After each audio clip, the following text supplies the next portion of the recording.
Welcome, friend. In our previous lecture, we have already seen the first protocol, simplest protocol. Now, today we'll start the second most protocol from the noiseless category, that is stop and wait protocol. So, before it, I'm telling you what is noiseless and noisy. Noise means in a data communication network, the meaning of noise is a corrupt or error. Okay, the meaning of noise is corrupt or error. So now here the protocols are basically divided into two broad categories. First of all, first is noiseless channel. Here in a noiseless channel, we have simplest protocol, stop and wait protocol. In a noisy channel, stop and wait ARQ, go back and ARQ, and the last one is what? Selective repeat ARQ. So these are the category of protocols. So first we'll start stop and wait protocol. Stop and wait protocol is a data link protocol transmission of a frames over noiseless channel.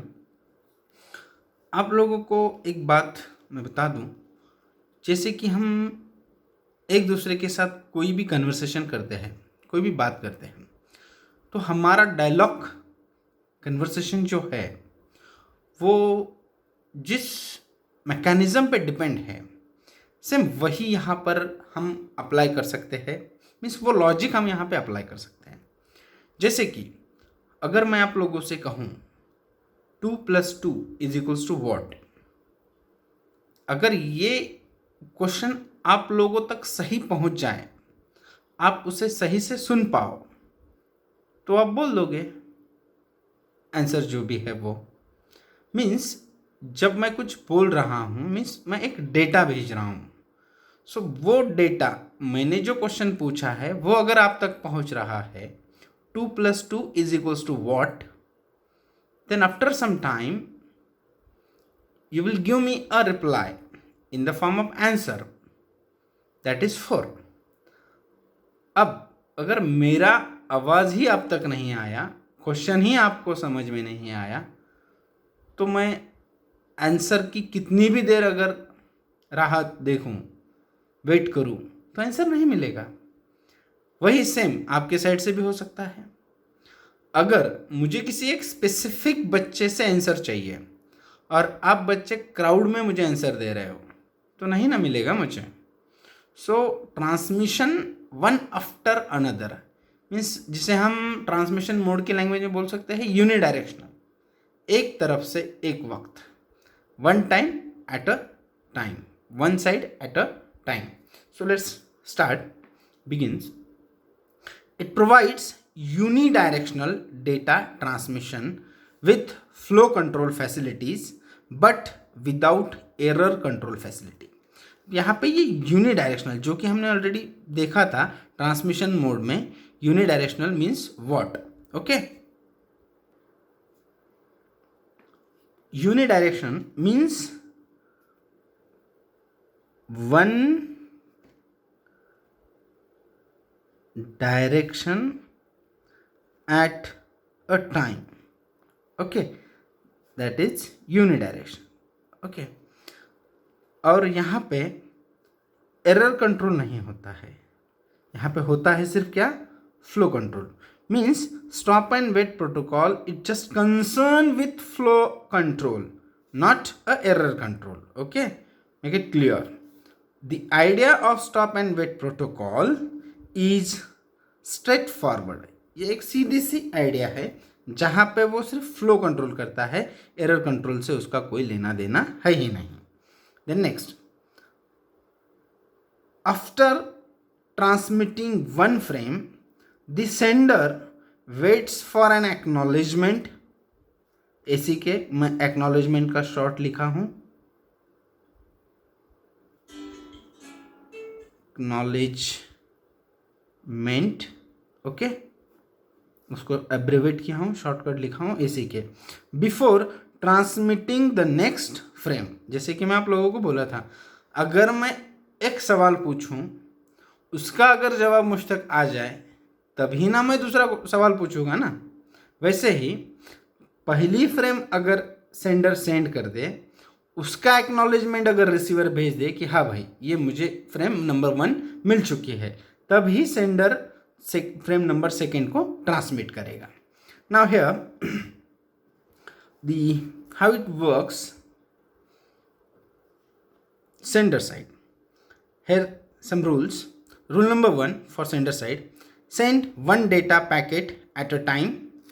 Rule number 2: send the next packet only after receiving acknowledgement for the previous one or previous. Then how it works at receiver side: here also some rule. Receive and consume data packet.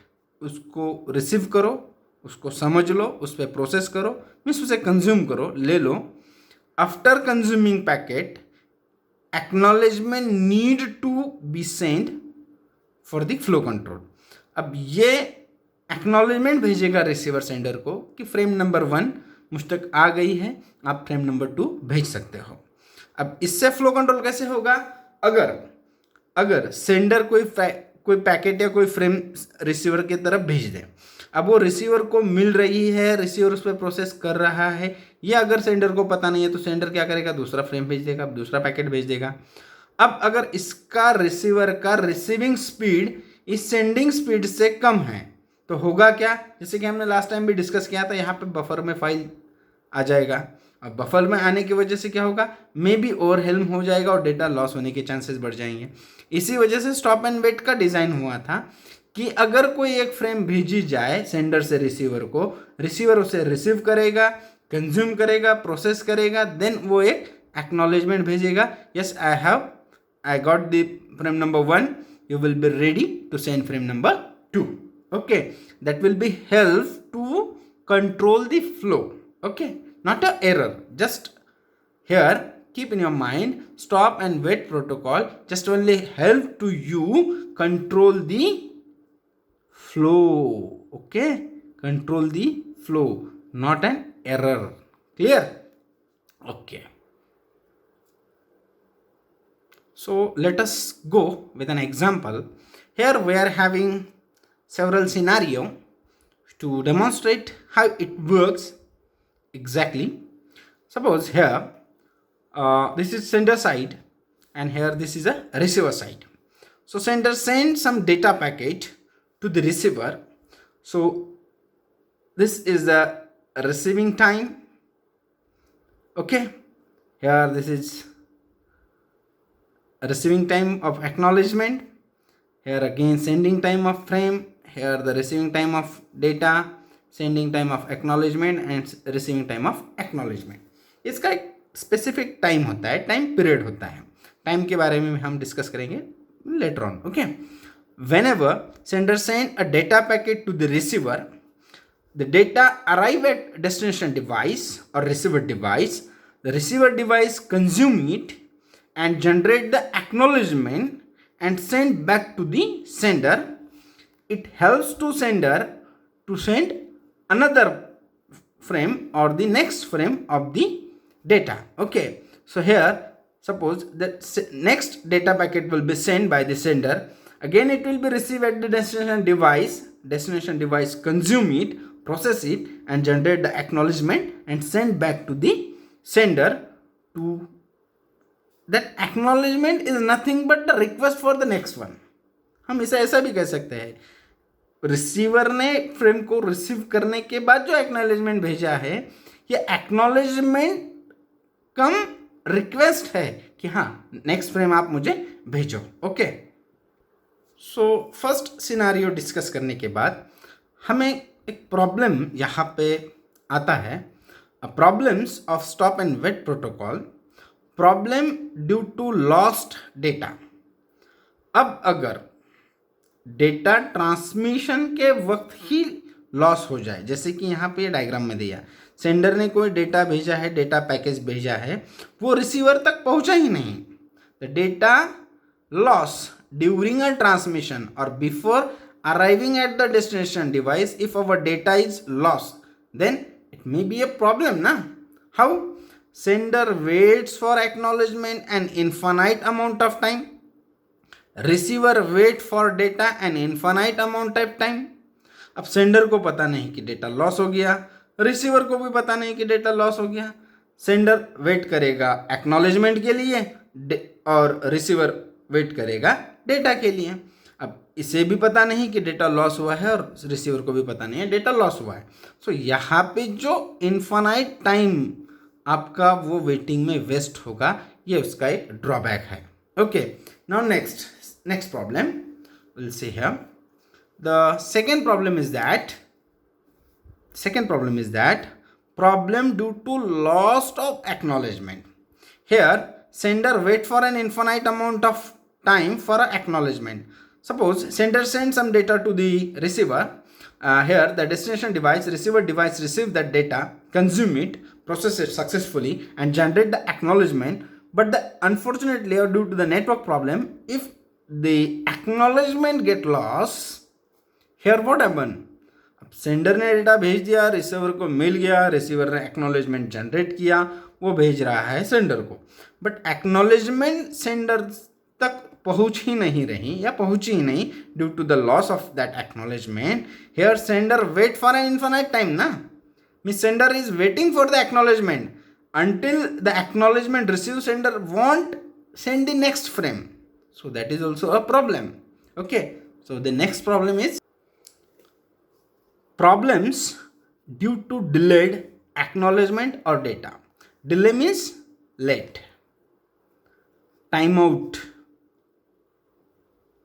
Okay, जैसे कि हम देखते हैं cellular phone से हमें अगर किसी को कॉल करना है तो हम जब मोबाइल नंबर डायल करते हैं तो मोबाइल नंबर डायल करने के बाद with in specific time period हमें वो कनेक्शन, अगर सब कुछ ठीक है तो कनेक्शन हो जाएगा, मिस कॉल कनेक्ट हो जाएगा. If there is any problem, whatever the problem it may be switch off, it may be out of coverage area, it may be busy on another call or it reject your call, whatever the error or the whatever the reason will gate.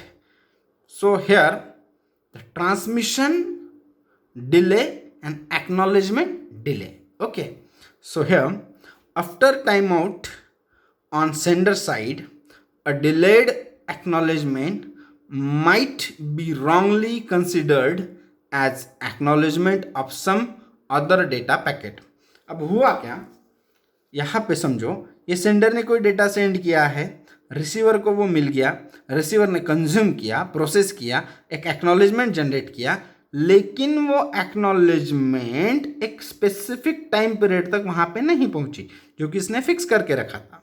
Okay, अब ये इसका time out हो गया, means delay हो गया acknowledgement को. So sender is unable to consider that acknowledgement is exactly the previous one.